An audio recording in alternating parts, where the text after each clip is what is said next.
أعوذ بالله من الشيطان الرجيم.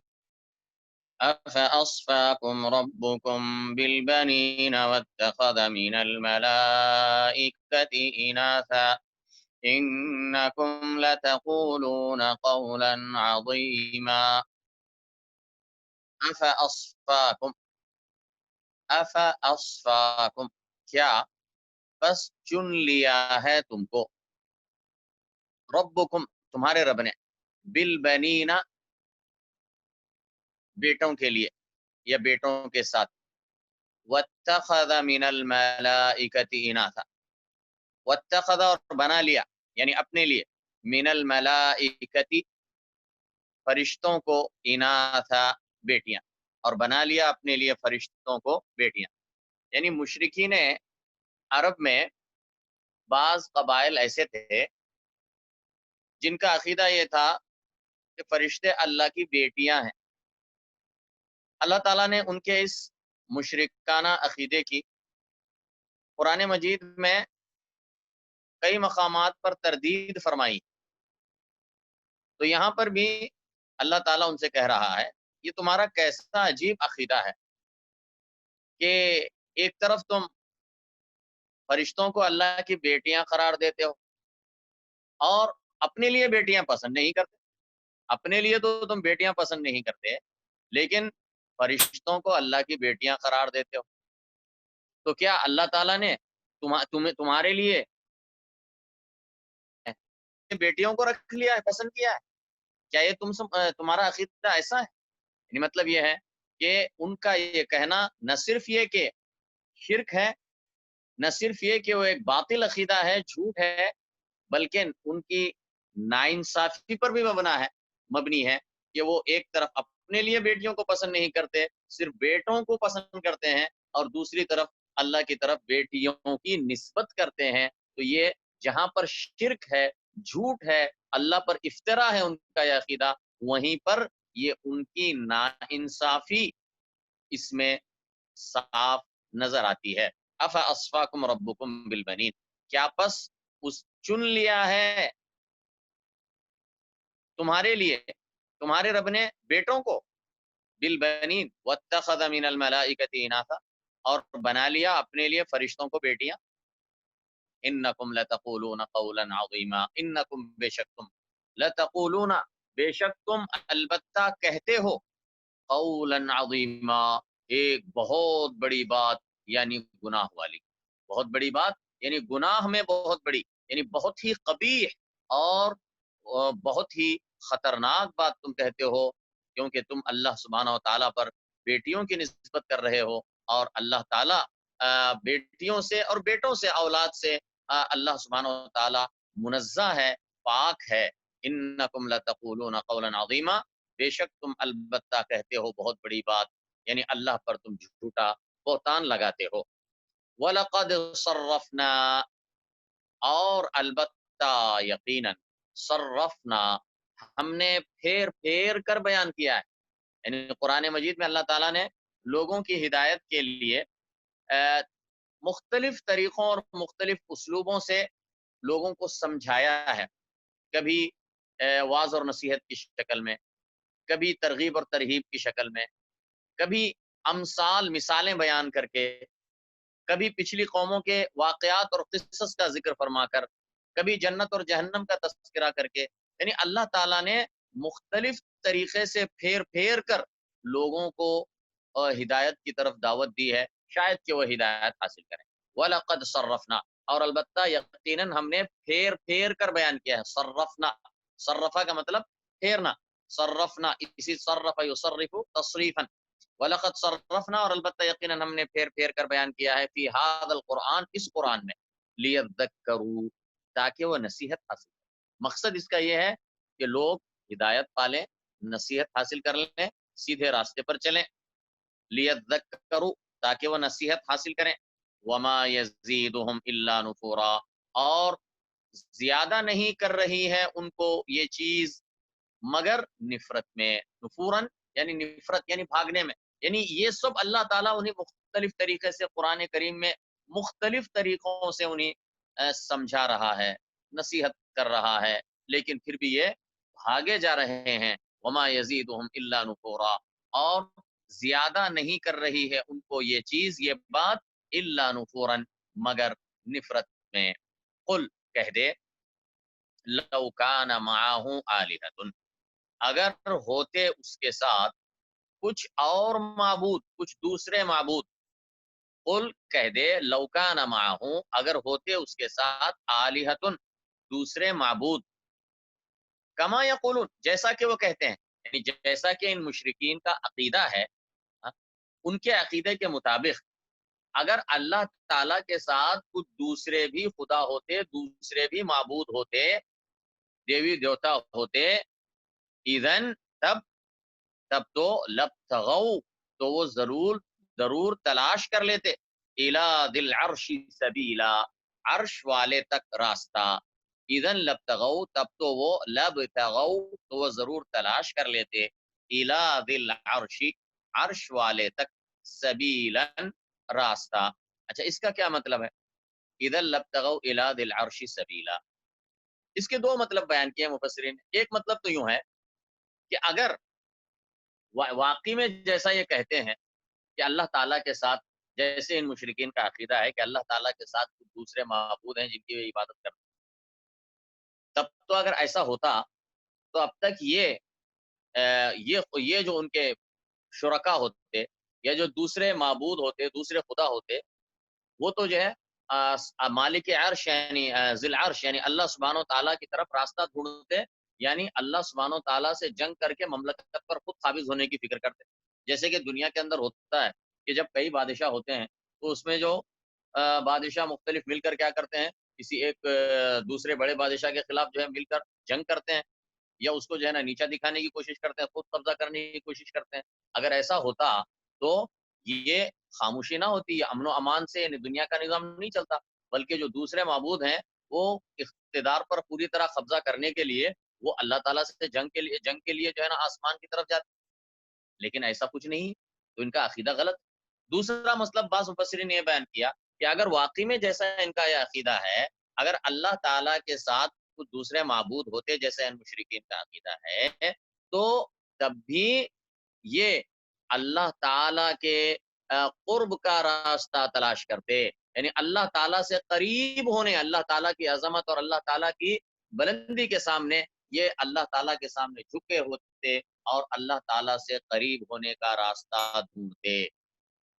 لَقُلْ لَوْ كَانَ مَعَهُ، لیکن حقیقت یہ ہے کہ ایسا کوئی معاملہ نہیں ہے، اللہ تعالیٰ کے سوا کوئی دوسرا معبود برحق نہیں ہے. قُلْ لَوْ كَانَ مَعَهُ آلِهَةٌ، کہہ دے کہ اگر ہوتے اس کے ساتھ کچھ دوسرے معبود، کما یقولون، جیسا کہ وہ کہتے ہیں، اذا لبتغوا، تو ضرور تب تو وہ تلاش کر لیتے، الی ذی العرش، عرش والے تک، سبیلا، راستہ. سبحانہ و تعالی، پاک ہے وہ، و تعالی، اور بلند و برتر ہے، عما یقولون، اس سے جو وہ کہتے ہیں، علوا کبیرا، بہت زیادہ بلند و برتر. ان کے اس باطل عقیدوں کو ذکر کرنے کے بعد اللہ تعالیٰ نے اپنی پاکیزگی بیان فرمائی کہ اللہ تعالیٰ کی طرف جو وہ باتیں منسوب کرتے ہیں، اللہ تعالیٰ اس سے بہت بلند، بالا اور برتر ہے. سبحانہ و تعالی عما یقولون علوا کبیرا. تسبح له السماوات السبع والارض ومن فیہن. تسبح، تسبیح بیان کرتے ہیں، لہو، اسی کے لیے، السماوات السبع، ساتوں آسمان، السماوات السبع، ساتوں آسمان، والارض، اور زمین، ومن فیہن، اور وہ سب جو ان میں ہیں، یعنی جو بھی آسمانوں اور زمین میں رہنے والی مخلوقات ہیں، وہ سب اللہ تعالی کی تسبیح بیان کرتی ہیں. وَإِن مِّن شَيْءٍ، اور نہیں ہے کوئی چیز. وَإِن یہاں پر نافیہ ہے، نفی کے لیے، اور نہیں کے معنی. وَإِن مِّن شَيْءٍ، اور نہیں ہے کوئی چیز، إِلَّا يُسَبِّحُ بِحَمْدِهِ، مگر وہ تسبیح بیان کرتی ہے، بِحَمْدِهِ، اس کی حمد کے ساتھ. اور نہیں ہے کوئی چیز مگر وہ تسبیح بیان کرتی ہے، بِحَمْدِهِ، اس کی حمد کے ساتھ. تو وَإِن مِّن شَيْءٍ إِلَّا يُسَبِّحُ بِحَمْدِهِ، یعنی ساری چیزیں، ساری مخلوقات اللہ تعالیٰ کی تسبیح اور تحمید کرتی ہیں. وَلَٰكِن لَّا تَفْقَهُونَ تَسْبِيحَهُمْ، اور لیکن لا تفقہون، تم نہیں سمجھتے، تسبیحہم، ان مخلوق، چاہے وہ یعنی انسانوں کے علاوہ بھی جو بھی مثلا حیوانوں میں سے ہے، یا نباتات میں سے ہے، یا جمادات میں سے ہے، تو ساری چیزیں اللہ تعالیٰ کی تسبیح بیان کرتی ہیں، لیکن وہ اپنے اپنے طریقے سے، ان کا اپنا اپنا ایک طریقہ ہے جس طریقے سے وہ اللہ تعالیٰ کی تسبیح بیان کرتی ہیں.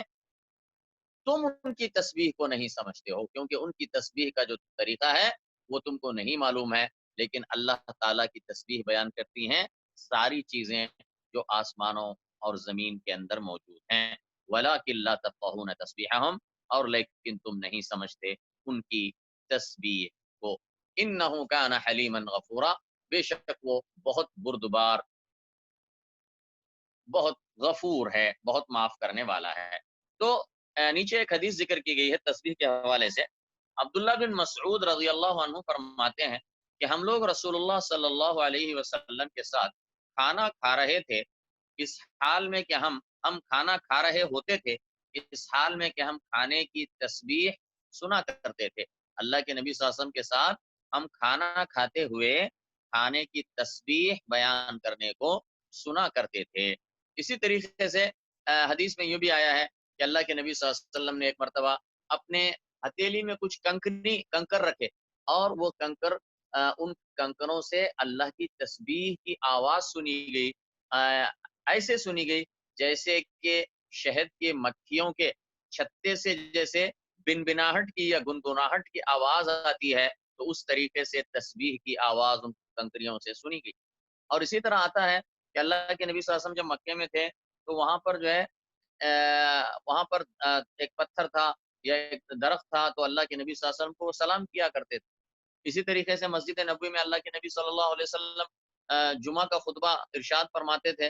تو خطبہ ارشاد فرماتے تھے تو مسجد نبوی میں ایک کھجور کے درخت کا تنا تھا، تو اس پر ٹیک لگا کر جو ہے نا آپ صلی اللہ علیہ وسلم خطبہ دیتے تھے. پھر آپ کے لیے جو ہے ایک لکڑی کا ممبر بنا دیا گیا. تو جب سب سے پہلے آپ صلی اللہ علیہ وسلم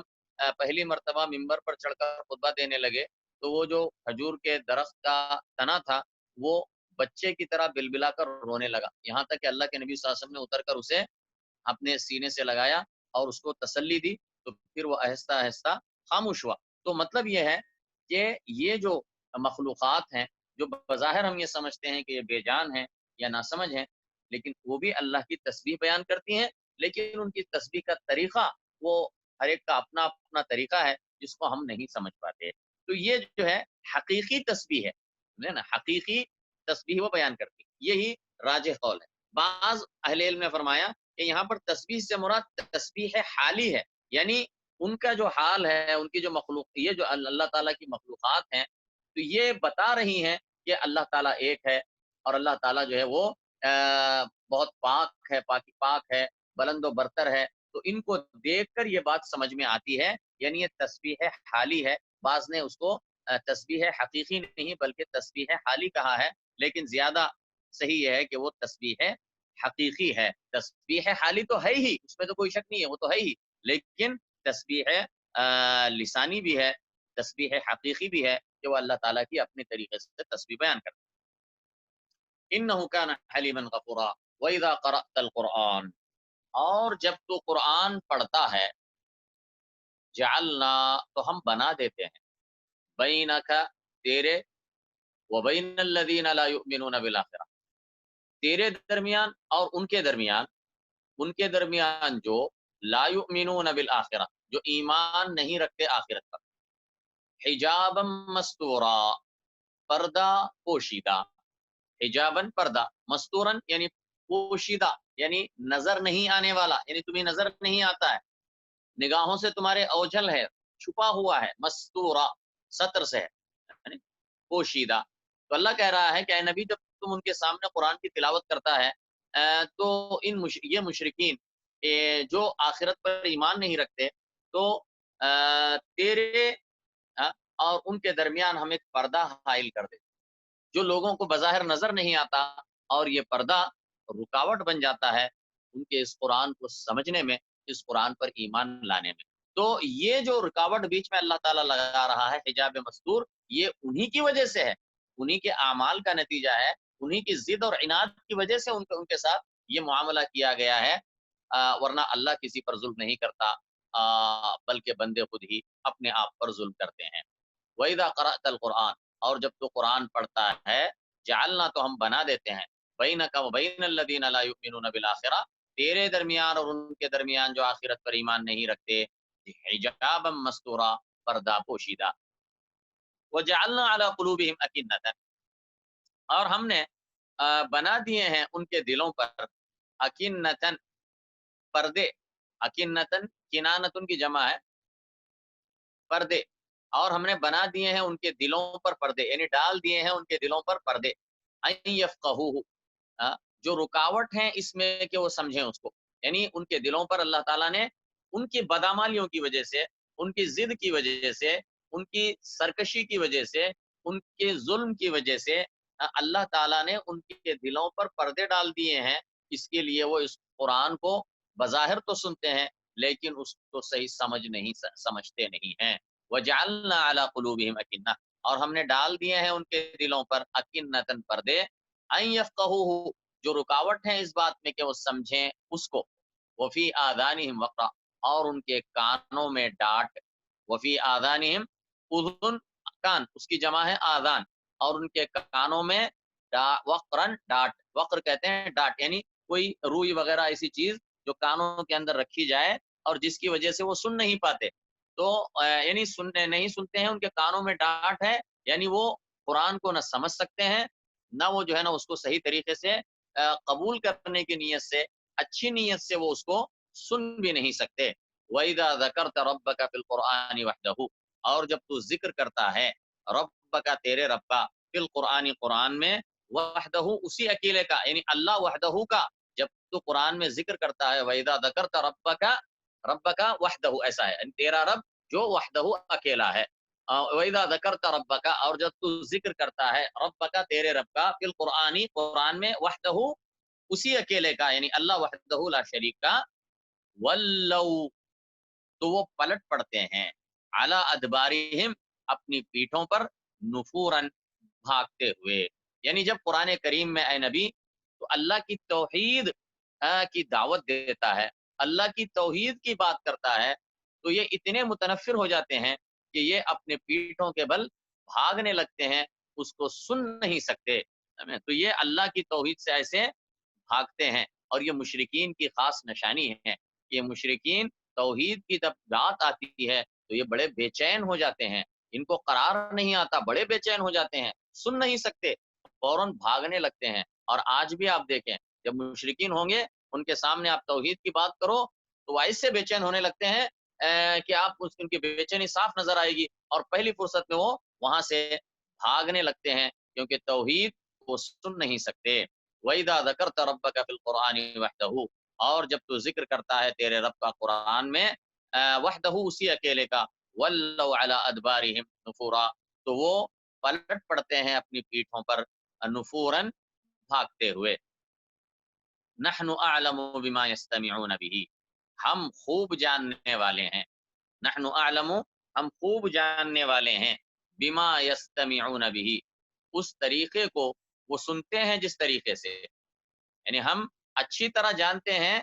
کہ وہ جس نیت سے وہ سنتے ہیں، یعنی جب سنتے بھی ہیں قرآن تو کس نیت سے سنتے ہیں، ہم اس کو اچھی طرح جانتے ہیں، کیونکہ اللہ تعالیٰ دلوں کے اندر کی باتوں کو جاننے والا ہے۔ نحن اعلم بما يستمعون به، ہم خوب جانتے ہیں، بما يستمعون به، اس طریقے کو کہ وہ سنتے ہیں جس طریقے سے، اذ يستمعون الیک، جب بھی وہ سنتے ہیں الیک، تیری طرف، وَإِذْ هُمْ نَجْوَىٰ، اور جب وہ سرگوشی میں ہوتے ہیں، وَإِذْ هُمْ نَجْوَىٰ، اور جب وہ نجوا سرگوشی میں ہوتے ہیں، سرگوشی کا مطلب نجوا، یعنی چھپ کر آہستہ آہستہ سے آپس میں دوسروں سے چھپا کر باتیں کرنا، یا کانوں میں باتیں کرنا، بہت خاموش پست آواز سے باتیں کرنا تاکہ دوسرے نہ سن سکیں، تو اس کو کہتے ہیں نجوا۔ اور جب وہ آپس میں سرگوشی میں ہوتے ہیں، اذ یقول الظالمون، جب کہتے ہیں یہ ظالم، ان تتبعون، کہ تم اتباع نہیں کرتے ہو، الا رجلا مسحورا، مگر ایک جادو زدہ آدمی کی، رجلن آدمی، مسحورن جس پر جادو کیا گیا ہے، جادو زدہ. ہاں؟ تو اللہ کے نبی صلی اللہ علیہ وسلم کو وہ الگ الگ کبھی الزام لگاتے تھے، کبھی جادوگر کہتے تھے، کبھی جادو زدہ کہتے تھے، کبھی کاہن کہتے تھے، کبھی شاعر کہتے تھے، کبھی دیوانہ کہتے تھے. تو کبھی جو ہے نا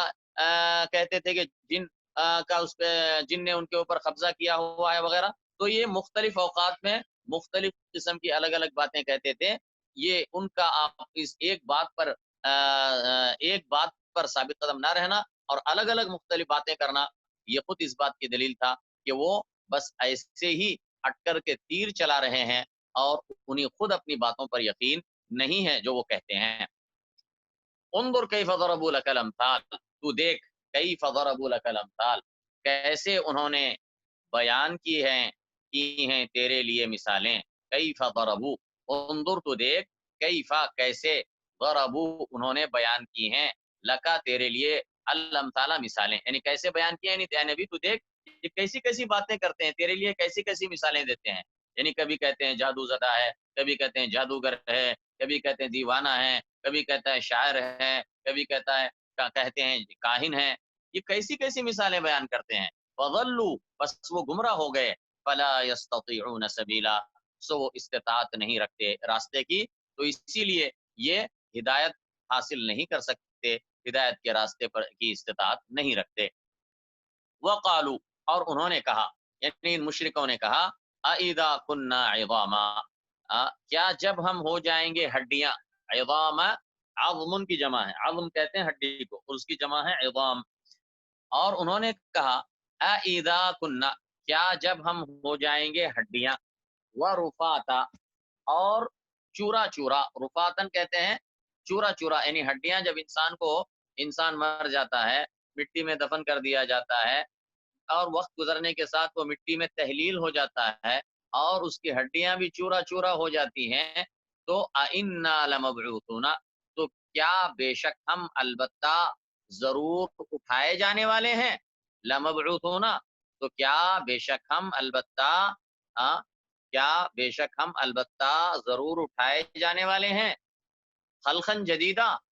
جدید پیدائش میں، یعنی کسی نئی پیدائش میں ہم دوبارہ پیدا کیے جائیں گے مرنے کے بعد، جبکہ ہم مٹی ہو چکے ہوں گے، ہڈیاں گل چکی ہوں گی، چورا چورا ہو چکے ہوں گے. یہ کیسے ممکن ہے کہ ہمیں دوبارہ نئی پیدائش میں دوبارہ پیدا کیا جائے. یعنی وہ اس کو بعید سمجھتے تھے اور حیرت اور تعجب کا اظہار کرتے تھے کہ یہ کیسے ممکن ہے، اس کو ناممکن سمجھتے تھے. فرمایا قل کونوا حجارتا او حدیدا، تو اللہ نے کہا قل کہہ دے، کونو تم ہو جاؤ، حجارتا پتھر، او حدیدا یا لوہا، او خلقن یا کوئی اور مخلوق، او خلقن یا کوئی اور مخلوق، مما یکبر فی صدورکم، جو ان سے بڑھ کر ہو، جو تمہارے دلوں میں، جو ان سے بڑھ کر ہو تمہارے دلوں میں. یعنی اللہ تعالیٰ کہتا ہے کہ یہ تعجب کرتے ہیں کہ یہ مرنے کے بعد جب مٹی میں مل جائیں گے، ان کی ہڈیاں سڑ گل جائیں گی اور یہ چورا چورا ہو جائیں گے، تو کیسے جو ہے نا یہ دوبارہ زندہ کیے جائیں گے. تو اللہ کہتا ہے اتنا ہی نہیں اے نبی، تو ان سے کہہ دے، تم اگر تمہاری تخلیق بدل کر اگر تم بدل کر پتھر بن جاؤ گے، یا تم لوہا بن جاؤ گے، یا کوئی اور مخلوق جو تمہاری نظر میں بڑی ہے، تم وہ مخلوق میں دوسری ہی تخلیق میں تبدیل ہو جاؤ گے، تب بھی جو ہے نا اللہ تعالیٰ تمہیں دوبارہ واپس پیدا کرنے پر، پرانی پیدائش میں پیدا کرنے پر قادر ہے. اللہ تعالیٰ سے کوئی چیز بعید نہیں ہے، اللہ تعالیٰ پر کوئی چیز مشکل نہیں ہے، کیونکہ جس اللہ نے تمہیں پہلی مرتبہ پیدا کیا ہے، ظاہری بات ہے کہ دوبارہ پیدا کرنا اس کے لیے کچھ بھی مشکل نہیں ہے، اور اس کے لیے تو کوئی چیز سرے سے مشکل ہی نہیں ہے، نہ پہلے نہ بعد میں. فرمایا تو نہ صرف یہ کہ ہڈیوں کے بوسیدہ ہو جانے کے بعد، جسم کے مٹی میں تحلیل ہو جانے کے بعد اللہ تعالیٰ انسان کو دوبارہ پیدا کرنے پر قادر ہے، بلکہ اگر انسان کی پیدائش، یعنی انسان اگر کسی اور مخلوق میں تبدیل ہو جائے تحویل ہو جائے، پتھر بن جائے، لوہا بن جائے، یہ کوئی اور مخلوق بن جائے، تب بھی جو ہے نا اللہ تعالیٰ اسے دوبارہ پیدا کرنے پر، اپنی آپ کو اس کی پرانی شکل میں پیدا کرنے پر قادر ہے۔ قل کونوا حجارۃ او حدیدا، کہہ دے کہ تم ہو جاؤ پتھر، او حدیدہ یا لوہا، او خلقا مما یکبر فی صدورکم، یا کوئی اور مخلوق جو ان سے بڑھ کر ہو جو تمہارے دلوں میں، یعنی کوئی اور مخلوق ہو، لوہے اور پتھر کے علاوہ بھی کوئی اور مخلوق ہو جاؤ، ایسی مخلوق کہ جو تمہاری نظر میں، تمہارے دلوں میں بڑی مخلوق ہے، تم وہ بن جاؤ، تب بھی جو ہے نا اللہ تعالیٰ تمہیں واپس لوٹانے پر قادر ہے۔ فَسَيَقُولُونَ، تو پھر ان قریب وہ کہیں گے، من یعیدنا، کون دوبارہ پیدا کرے گا ہم کو، یعیدنا، اعاد یعید اعادتا، لوٹانا، یعنی کون لوٹائے گا ہم کو، یعنی مرنے کے بعد دوبارہ کون ہمیں زندہ کرے گا، کون لوٹائے گا؟ ہاں، قل الذی فطرکم اول مرہ، کہہ دے الذی فطرکم، وہ جس نے پیدا کیا تھا تم کو اول مرہ، پہلی مرہ، یعنی کون لوٹائے گا؟ تعجب سے وہ کہتے تھے جب ان کو کہ کون لوٹائے گا، ہمیں کون دوبارہ زندہ کرے گا؟ اللہ نے کہا تمہیں وہ زندہ کرے گا جس نے تمہیں پہلی مرتبہ پیدا کیا تھا۔ قل الذی فطرکم اول مرہ فسینغضون، پھر وہ مٹکائیں گے، مٹکائیں گے کا مطلب یعنی ہلائیں گے، اس طرح گردن کو، سر کو اور گردن کو اس طرح ہلانے کو تعجب اور حیرت سے، جب آدمی اس کو ترجمہ گردن کو یا استہزاء سے گردن کو یا سر کو حرکت دیتا ہے تو اسے کہتے ہیں انغاض، انغض ینغض انغاضا، فسینغضون، پھر وہ مٹکائیں گے یعنی ہلائیں گے، حرکت دیں گے، الیک رؤوسہم، تیری طرف اپنے سروں کو، یعنی سروں کو اس طرح ہلائیں گے تیرے سامنے، یعنی استہزاء کے طور پر یا تعجب کے طور پر یا انکار کے طور پر، اور کہیں گے وَيَقُولُونَ مَتَىٰ، اور کہیں گے کب ہوگا وہ، یعنی یہ جو تو کہہ رہا ہے یہ واقعہ کب ظاہر ہوگا، کب دوبارہ پیدا کیا جائے گا، اور کب یہ واقعہ پیش آئے گا؟ قُلْ عَسَىٰ أَن يَكُونَ قَرِيبًا، کہہ دے عسا، شاید کہ ان یکون قریبا، شاید کہ وہ ہو قریب ہی، یعنی قریب ہونے کا مطلب یہ ہے کہ جو چیز بھی آنی ہے وہ حقیقت میں قریب، یعنی جو چیز بھی آنی ہے، جو چیز بھی آگے پیش آنے والی ہے وہ حقیقت میں قریب ہے، چاہے وہ کتنی ہی دور ہو۔ قل عسى ان يكون قریبا، کہہ دے شاید کہ وہ قریب ہی ہو۔ یوم یدعوکم، جس دن یدعوکم، وہ بلائے گا تم کو، فتستجیبون بحمدہ، پھر تم جواب دو گے، بحمدہ، اس کی حمد کے ساتھ، یعنی جس دن، یعنی وہ دن بہت قریب ہے، اور وہ دن کب ہے؟ جب اللہ تعالیٰ تمہیں بلائے گا، یعنی اللہ تعالیٰ تمہیں حکم دے گا، اپنا امر جاری کرے گا، چلو اٹھو قبروں سے نکلو زندہ ہو کر، بس یہ کہنا ہوگا کہ فتستجیبون بحمدہ، بس تم اس کے حکم کا جواب دو گے، یعنی فوراً زندہ ہو کر تم قبروں سے نکلو گے، بحمدہ، اس حال میں کہ اس کی تم حمد کر رہے ہوں گے۔ یوم یدعوکم، جس دن وہ بلائے گا تم کو، یعنی قیامت کے دن، فتستجیبون بحمدہ، پھر تم جواب دو گے، یعنی اس کی پکار کا، اس کی دعوت پر لبیک کہو گے، اس کی پکار پر جواب دو گے، یعنی زندہ ہو کر تم نکلو گے قبروں سے، بحمدہ، اس کی حمد کے ساتھ، وتظنون، اور تم گمان کرو گے، ان لبثتم الا قلیلا، کہ تم نہیں ٹھہرے رہے، الا قلیلا، مگر تھوڑا، یعنی جب لوگ قبروں سے اٹھیں گے اور محشر میں جمع ہوں گے تو انہیں ایسا لگے گا کہ دنیا میں جو انہوں نے وقت گزارا وہ بہت ہی تھوڑا تھا، وہ بہت ہی تھوڑا تھا۔ آج دنیا میں انسان یہ سمجھتا ہے کہ اس کے سامنے بہت لمبی زندگی پڑی ہوئی ہے، بہت طویل زندگی ہے، لیکن یہ ساری طویل زندگی، یہ وہاں پر اسے پتہ چلے گا کہ یہ ایک رات کی طرح ہے، ایک شام کی طرح ہے، یا ایک چاشت کے وقت کی طرح ہے، جیسا کہ اللہ تعالیٰ نے دوسرے سورہ نازعات کے آخر میں بیان فرمایا ہے۔ وَتَظُنُّونَ إِن لَّبِثْتُمْ إِلَّا قَلِيلًا، اور تم گمان کرو گے، یعنی وہاں پر جب قیامت میں اٹھائے جاؤ گے تو تم گمان کرو گے، إِن لَّبِثْتُمْ إِلَّا قَلِيلًا، کہ تم نہیں ٹھہرے رہے، یعنی دنیا میں، إِلَّا قَلِيلًا، مگر بہت تھوڑا وقت۔ وَقُل لِّعِبَادِي، اور تو کہہ دے میرے بندوں سے، یقول التی ہی احسن، کہ وہ کہیں التی ہی احسن، وہ بات جو زیادہ اچھی ہو۔ تو اللہ تعالیٰ اپنے نبی سے فرما رہا ہے کہ اے نبی، اے پیغمبر، تو میرے بندوں سے کہہ دے، میرے بندوں سے کہہ دے، اس انداز سے بتا رہا ہے کہ یہ اہل ایمان سے کہہ دے، جو ایمان والے ہیں، جو مسلمان ہیں، ان سے تو کہہ دے یقول التی ہی احسن، کہ وہ کہیں وہ بات جو اچھی ہو، یعنی ہمیشہ اچھی بات کریں، نرم بات کریں، پیار والی بات کریں، اچھی بات کریں. ان الشیطان ینزغ بینہم، بے شک شیطان ینزغ فساد ڈالتا ہے، بینہم ان کے درمیان، یعنی شیطان کی یہ کوشش ہوتی ہے کہ مسلمانوں کے درمیان تفرقہ ڈالے، مسلمانوں کے درمیان فساد ڈالے، ان کے درمیان فتنہ ڈالے، انہیں آپس میں ایک دوسرے سے لڑوائے، ان کے درمیان نفرتیں پیدا کرے، ان کے درمیان دشمنیاں ڈال دے. تو اس کا سب سے آسان طریقہ کیا ہوتا ہے کہ زبان سے جب احتیاط کے بغیر بات کرنے لگتے ہیں، دوسروں کو ایذا پہنچاتے ہیں، یا بغیر احتیاط کے بات کرتے ہیں، دوسروں کو تکلیف ہوتی ہے، دوسروں کو تکلیف دیتے ہیں، ایذا دیتے ہیں اپنی باتوں سے، تو پھر کیا ہوتا ہے، یہ آسان طریقہ ہوتا ہے شیطان کے لیے کہ پھر وہ لوگوں کو ایک دوسرے پر بھڑکاتا ہے، ایک دوسرے کے خلاف کرتا ہے اور فساد ڈالتا ہے. تو اسی لیے شیطان کے اس فساد کے راستے کو کاٹنا ہے تو اس کا طریقہ یہ ہے کہ تم بات جب کرو تو احتیاط سے کرو، نرمی سے کرو، پیار سے کرو. تو یہ شیطان کی سازش کو یہ اس طریقے سے تم ناکام بنا سکتے ہو.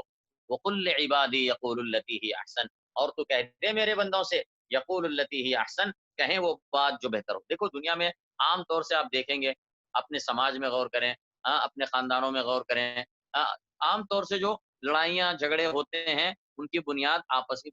بات چیت سے ہوتی ہے، یعنی غلط بات چیت، دوسروں پر جو ہے نا غلط طریقے سے تانا زنی کرنا، دوسروں کا استہزاء کرنا، ان کو تکلیف پہنچانا، مذاق اڑانا،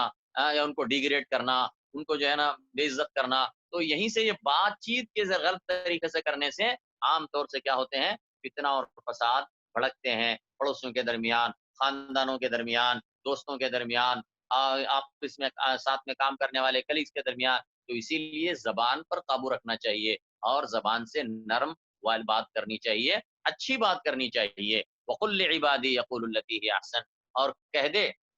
میرے بندوں سے کہ وہ کہیں وہ بات جو زیادہ اچھی ہے. ان الشیطان ینزغ بینہم، بے شک شیطان ینزغ فساد ڈالتا ہے، بینہم ان کے درمیان. ان الشیطان کان للانسان عدوا مبینا، بے شک شیطان انسان کا کھلا دشمن ہے. ربکم اعلم بکم، تمہارا رب زیادہ جاننے والا ہے، بکم تم کو. ان یشاء یرحمکم، اگر وہ چاہے تو رحم فرمائے تم پر. او ان یشاء یعذبکم، یا اگر وہ چاہے تو عذاب دے تم کو. وما ارسلناک علیہم وکیلا، اور ہم نے نہیں بھیجا ہے تجھ کو ان پر وکیل بنا کر. یعنی اللہ تعالیٰ کہہ رہا ہے کہ اے نبی تیرا کام تبلیغ کا کام کرنا ہے، اللہ ہم نے تجھے ان کے اوپر داروغہ بنا کر یا سیکورٹی گارڈ بنا کر نہیں بھیجا ہے. وَرَبُّكَ أَعْلَمُ بِمَنْ فِي السَّمَاوَاتِ وَالْأَرْضِ، اور تیرا رب، وَرَبُّكَ اور تیرا رب، اعلم زیادہ جانتا ہے، بمن فی السماوات والارض ان کو جو آسمانوں اور زمین میں ہے، اور تیرا رب زیادہ جانتا ہے ان کو جو آسمانوں اور زمین میں ہے. یعنی اللہ تعالیٰ سب سے اچھی طرح واقف ہے، سب کو اچھی طرح جانتا ہے، ان کو بھی جو آسمانوں میں ہے ان کو بھی جانتا ہے، اور جو زمین میں رہنے والی مخلوقات ہیں ان کو بھی جانتا ہے. وَلَقَدْ فَضَّلْنَا بَعْضَ النَّبِيِّينَ، اور البتہ تحقیق ہم نے فضیلت دی ہے، بعض النبیین بعض نبیوں کو، علی بعض بعض پر. وَآتَيْنَا دَاوُودَ زَبُورًا، اور ہم نے دی تھی داؤد کو زبور. تو اللہ تعالیٰ اس میں بیان فرما رہا ہے کہ اللہ تعالیٰ نے نبیوں میں بھی درجات رکھے ہیں اور بعض نبیوں کو بعض پر فضیلت دی ہے. تو چنانچہ انبیاء کے اندر جیسا کہ پہلے بھی بات ہو رہی تھی، کچھ دنوں پہلے ہم نے بتایا تھا کہ انبیاء میں کچھ انبیاء بھی ہیں اور رسول بھی ہیں. رسولوں کا درجہ انبیاء سے بڑا ہے، اور پھر رسولوں میں اولو العزم جو رسول ہیں ان کا رتبہ باقی رسولوں سے بڑا ہے. اور اولو العزم رسول 5 ہیں، جن میں سے محمد صلی اللہ علیہ وسلم ہے، اس کے علاوہ حضرت نوح علیہ السلام ہے، حضرت ابراہیم علیہ السلام ہے، اور حضرت موسیٰ علیہ السلام ہے، اور حضرت عیسیٰ علیہ السلام ہے. یہ 5 اولو العزم رسول کہلاتے ہیں. اور ان پانچوں میں بھی آخری نبی محمد رسول اللہ صلی اللہ علیہ وسلم کا درجہ سب سے بڑا ہے. وَلَقَدْ فَضَّلْنَا بَعْضَ النَّبِيِّينَ عَلَى بَعْضٍ، اور البتہ تحقیق ہم نے فضیلت دی ہے بعض نبیوں کو بعض پر. وَآتَيْنَا دَاوُودَ زَبُورًا، اور ہم نے دی تھی داؤد کو زبور. قُلِ ادْعُوا الَّذِينَ زَعَمْتُم مِّن دُونِهِ، کہہ دے قُلِ ادْعُوا الَّذِينَ، کہہ دے تم پکارو